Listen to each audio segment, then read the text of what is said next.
I've been on TV for about 16 years now, hosting radio shows and television shows on various networks around North America. I lived in LA, I lived in Vegas, I lived in Montreal, I lived in Toronto. I used to be the host of the Expos post-game show. And an interesting story about this, it's actually true. I used to place bets from the same payphone that Pete Rose used to call and place his bets from. And to me, I had made it. I'm like, how cool is this? Like, you know, I'm in the clubhouse, I'm calling bets from the Pete Rose hotline. You know, we used to call it the Pete Rose hotline, right? So now I'm on a fantasy sports network. Yet, it's funny because years ago, people would ask me, are you into fantasy football? And I'd say, you know, my fantasies in football are with Dallas Cowboy cheerleaders, not really, you know, not really how many yards a quarterback is going to throw for, only because I've got money on the game. I don't want to worry about that. But over the years, I've come to realize there are a million games and a million options in every game. And I'm obsessed with them all. You know, I'm like Gordon, Gecko. I don't want to leave any of the profit on the table and find out after. You're telling me this guy had 7 catches and the prop was 2.5? I want to be on top of that. Now, one thing that I realized years ago, actually, was people started sending me the preview magazines. And, you get the preview magazines, they're going to break down the offense, they're going to break down the defense. But you're not really going to get inside. What sort of the analytics of things. You know, what side of the field do they give up more yards to? How do they do on third down? What do they do on first down, etc. And I found that fantasy football guys, like how many people in the room play fantasy football here? Like DraftKings, I guess, DFS and everything, season-long leagues. The information that you get from the fantasy world right now can be applied into the prop world. And it's amazing, 71% of people who play fantasy football actually bet on sports. But I saw with these fantasy magazines, I'm like, man, this is way more detailed. I'm getting way more information than I am from a standard preview and breakdown. You got to understand not just the team, but a fantasy guy could tell you position by position all the way through. So let's start off with this right now. And a classic example. Now, anyone who plays DraftKings is aware right now, with the $1 million maker and etc. Tight ends are scoring more touchdowns than ever. It's a tight end league. Every year, the National Football League breaks its own records for throwing the football more than it did in the previous year. For years, I've caught on to the long field goal prop. Every sports book has it, the long field goal prop, and it flies right under the radar, guys. And I've got a team here that was actually 12-4 to the long field goal prop last year. Now, we're talking about Justin Tucker and the Baltimore Ravens. Now, the long field goal prop, it's generally going to be 43.5 yards, maybe 44.5 yards. Justin Tucker went over all these numbers. The guy was 10 for 10 from 50-yard field goals or out, guys. 10 for freaking 10. And the thing about Justin Tucker is he's only 27 years old right now. He's probably their best player as well.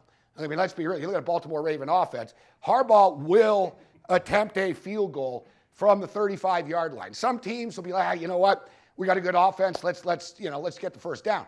Not Harbaugh. Harbaugh will kick that field goal. Guys, 12 out of freaking 16 games last year, the long field goal prop. Justin Tucker hit it 11 times on his own, and once the New York Giants did as well. 12-4, and I would expect a very similar situation coming into this year with Justin Tucker and the Baltimore Ravens. He's the best kicker in the league, and weather's not even a factor.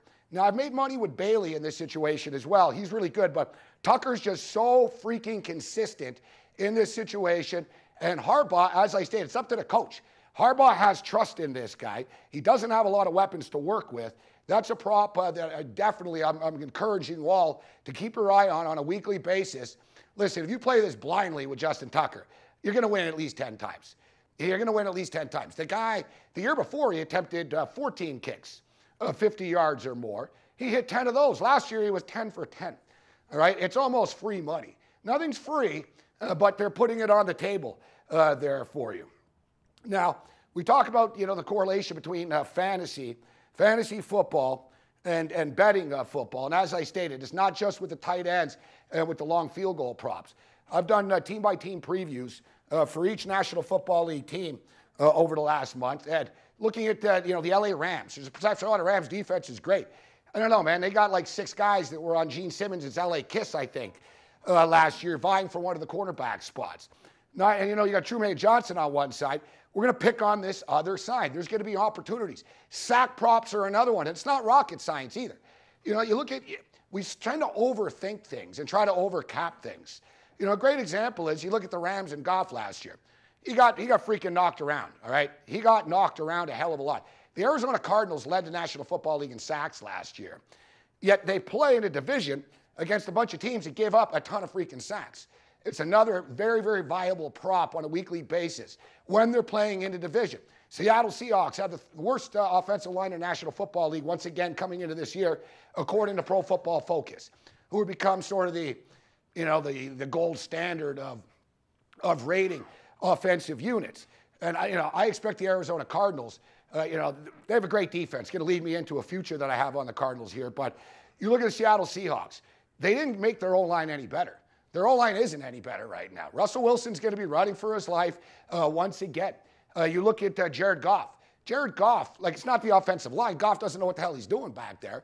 He's going to get killed as well. So I'm telling you right now, when Arizona plays Seattle, when they play San Francisco, when they play the Rams, bet the over of the sacks in the game.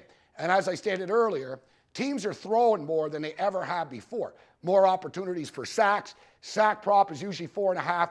Once again, it'll hit like a good 68, 70% of the time.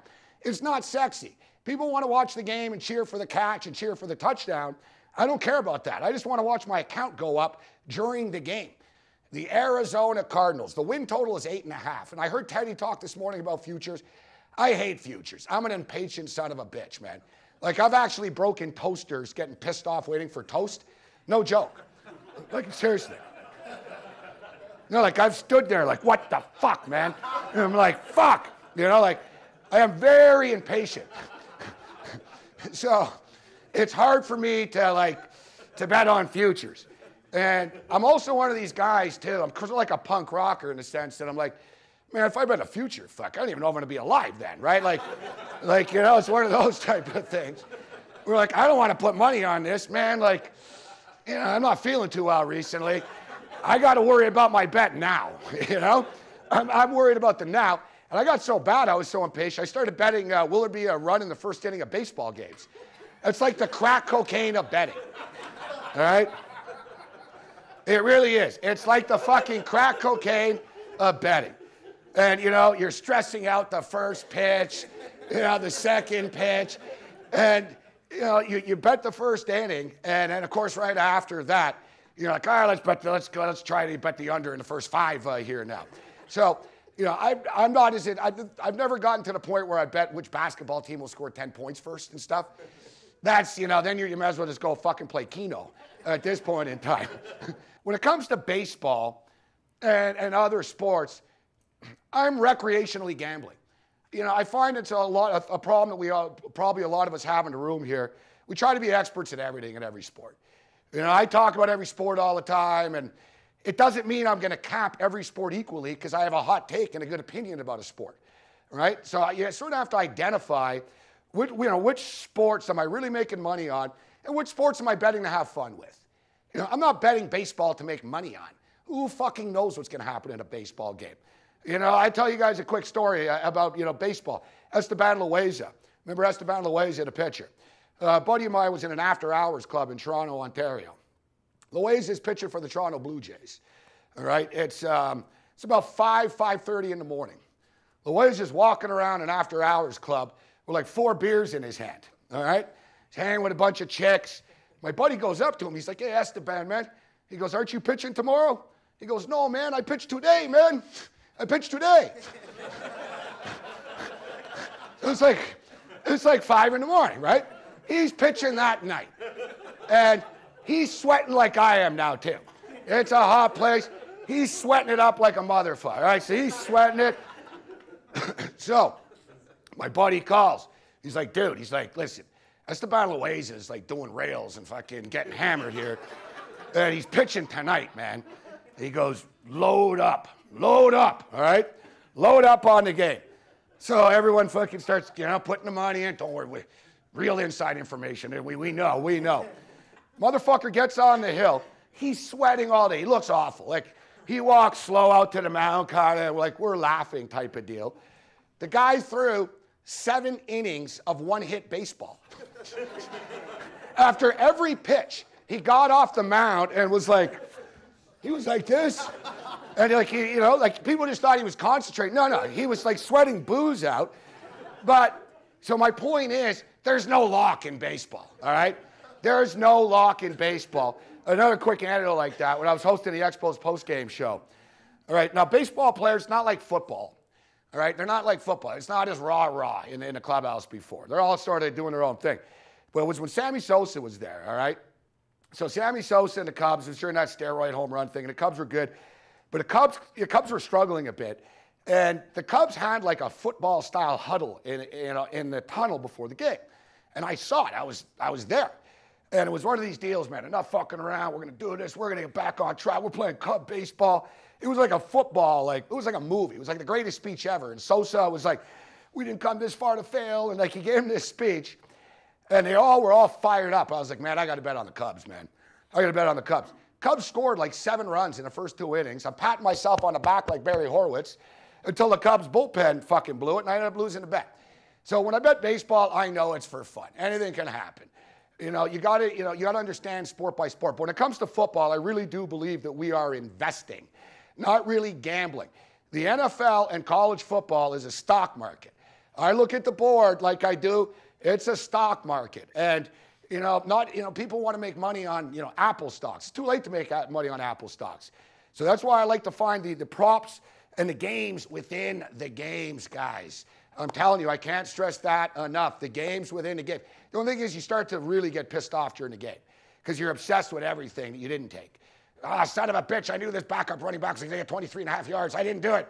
You can't bet on it all. But isolate the top 10 best props. So I want to talk about the Arizona Cardinals a little bit. And I was talking about I'm a very impatient person, but I'm right so fucking often with these futures. And I'm like, I didn't die. I should have taken it. I'm still alive.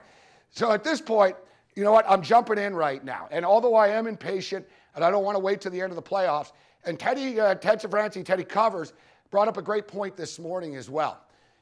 You play a future on a Super Bowl team, you're going to get the same damn number when the playoffs start for the most part. Sometimes a better number. When the Baltimore Ravens won the Super Bowl against San Francisco, they were like 18-1 before the year started.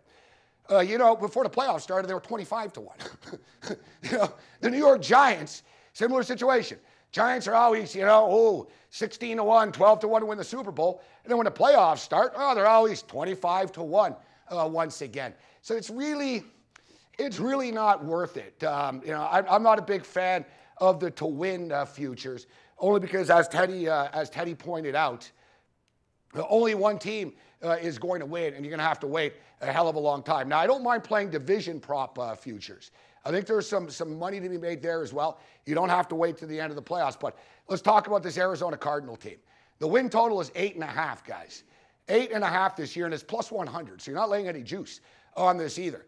There's a big perception. I don't know what it is, that the hatred about the Arizona Cardinals. Is there something wrong? Is there something wrong with a team? Is there something wrong with a team that ranked 4th against the pass? They give up 210 yards a game in a year. All right? They're ranked 9th versus the run, 94 yards a game on the ground. They led the National Football League in sacks last year. Last year was a disaster for the Arizona Cardinals. They still went 7-8-1. All right? Bruce Arians is one of the best coaches in the league. The guy had some health issues last year. They had a ton of injuries. It was just one of those snake-bitten years for Arizona. The tie football game, they were missing extra points, missing field goals early, and then sort of they got behind the 8 ball and they couldn't catch up to it. But coming into this year, the Arizona Cardinals, there's a lot to like about this football team. Everybody's going to talk about Le'Veon Bell. David Johnson's just as good, if not better, all right? From an impact that he's going to bring to the table. So you've got a superstar player here. The big concern is Carson Palmer, all right? Don't be concerned with Carson Palmer. And this is where you're going to get value. This is why people don't want to take Arizona. Listen, they're playing in a terrible division. Last year, they went 4-1-1 in their 6 division games. The prop is 8.5, guys. Let's say they win 4. They're playing San Francisco and LA another 4 times. Let's say they go 4-2. All right, they go 4-2. We got to go 5-5 against the rest of the league after this. But Carson Palmer, 38 years old, really got it together last year over the last month of the season. And, we take this from a fantasy perspective. Carson Palmer is sort of forgotten about. He's old. He's 38 years old. He got beat up last year. How much does he have left in the tank? I think he's like the 20th ranked fantasy quarterback. So in other words, people aren't taking him. They don't believe in him. Well, this is when you get value, right? You can't bet on what's already happened. You got to bet on what's going to happen. You got to think outside the box a little bit. Now, Carson Palmer, last 5 games of the season last year, 11 touchdown passes, 3 interceptions. Why? He stopped throwing the footballs on Wednesday. Bruce Arians told him, you know what? Your arm's flat. Your arm's dead. We got to stop throwing so many footballs during the week. In the offseason, Arians told him, don't throw footballs in the summer, guys. He said, don't throw the ball. Carson Palmer, the accuracy, the velocity, the zip. He nearly broke David Johnson's finger the other day, threw the ball so hard. They're saying Carson Palmer's got that it thing. He's feeling great. He's refreshed once again. And I believe in Carson Palmer bouncing back this year. John Brown, sickle cell issue. I'm not a doctor. I don't know what it is, but I know it's not good to play football when you got a sickle cell issue. It's been addressed. Expect John Brown to bust out in a big way as well. Fitzgerald's still a badass. This guy just doesn't seem to age. But what I love about this football team is the defense and the division that they play in. 8.5 is too low. They're going to give Seattle all they can handle for this division. And we talk about an already badass defense that added maybe one of the best linebackers in the draft in Hassan Reddick out of Temple into the mix. Buda Baker being thrown into an already athletic secondary. I think this is a real dark horse. I believe Arizona's not only going to go over 8.5 at plus 100. I think Arizona's going to the playoffs, guys, all right? I think Arizona's going to go to the playoffs. You can bet the Arizona playoff prop, but I will be betting, I'm going to put about $2,000, $3,000 on this one. So I'm not just standing up here telling you, oh, Arizona could go over. No. I'm going to Vegas in 3 weeks, and I'm betting Arizona to go over 8.5. Now, a team that I talked about, let's talk some college football here.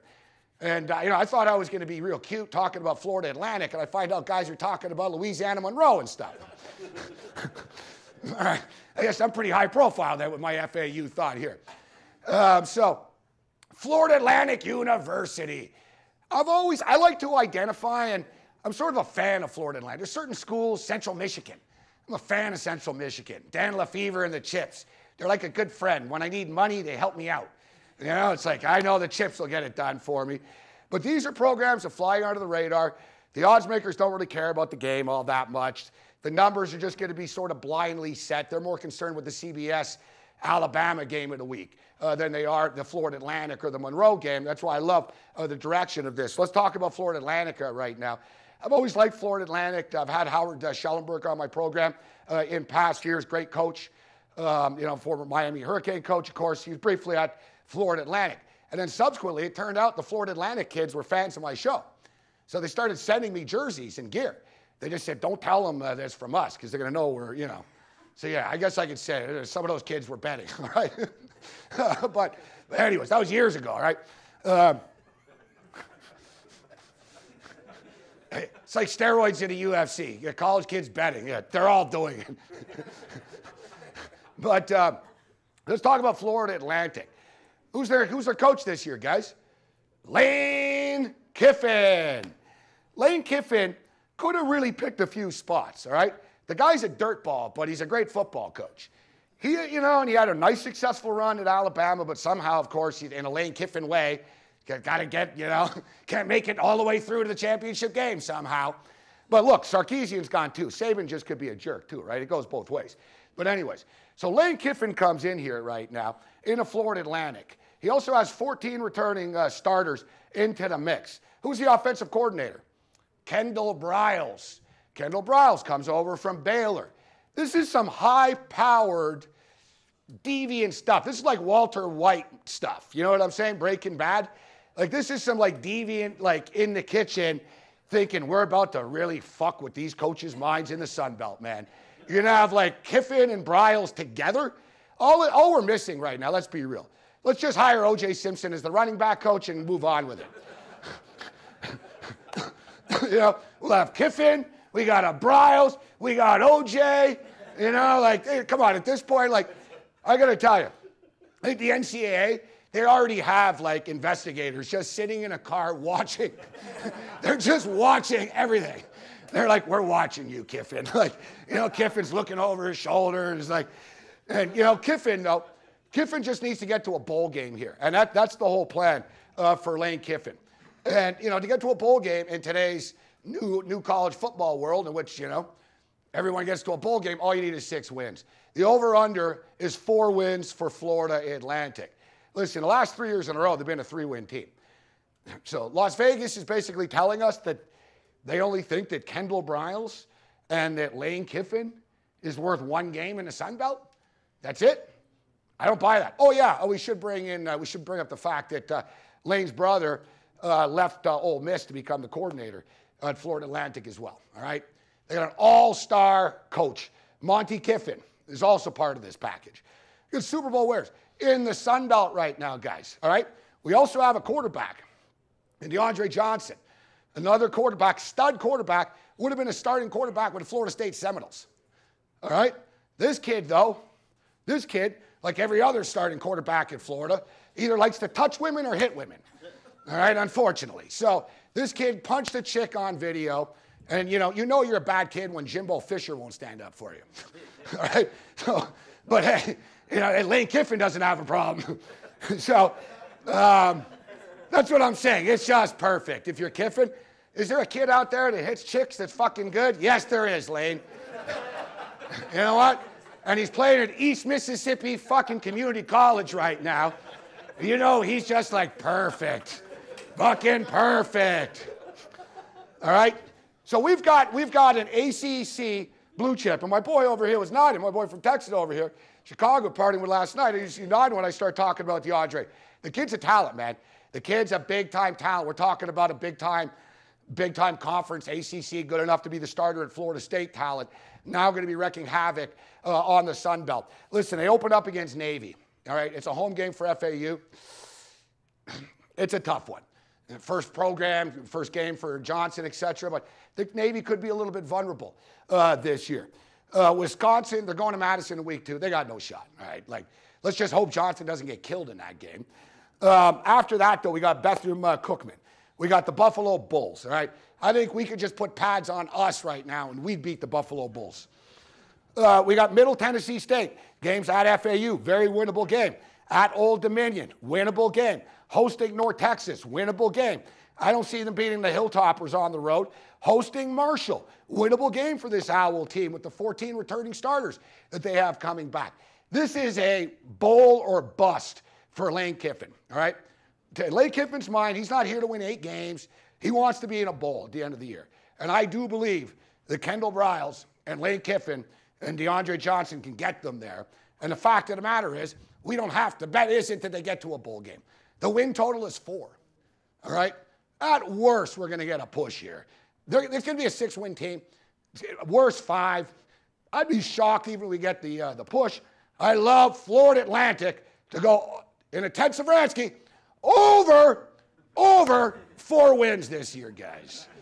But I'm glad you bring up the Buffalo Bills, actually. It's a big thing. Because somebody actually, trolled me on Twitter saying, oh, Morency, you're going to talk about, keeping your emotions out of things. You bet on the Bills all the time. I'm one of these people that don't believe that. I never understand people. I don't like betting on my favorite team. I don't like knowing. Well, don't you know your favorite team more than any other fucking team in the league? You know what I mean? You know your favorite team. The only difference is just take your heart out of it and realize, I'm not stupid. I'm like, yeah, the Buffalo Bills aren't covering against the Patriots. I'm aware of this because I've seen the Patriots beat them 17 of the last 19 fucking times. All right, that's not emotion. But as far as the Buffalo Bills, love the over 6.5 wins this year. Sean McDermott, people don't realize about this guy. Looks like Stone Cold Steve Austin, right? Guy's a badass. He was a national wrestling champion in high school, prep champion. He's just a little pit bull-like type of guy. Carolina Panthers defense has always been rock solid when he was there. You bring in Rick Dennison, a Super Bowl offensive coordinator. Listen, I think Rex Ryan's an idiot, all right? The Buffalo Bills were able to win 7 games with Rex Ryan. They were able to win 8 games with Rex Ryan. Now they have a competent staff. I think they won 7 and 8 games despite Rex Ryan. And, and this is another way of sort of fading the mainstream media perception. It's really funny. The last couple of years, the Buffalo Bills were like ESPN and the NFL networks. Which team didn't make the playoffs last year is going to make the playoffs? Oh, Rex Ryan and the Buffalo Bills. And now you read the perception.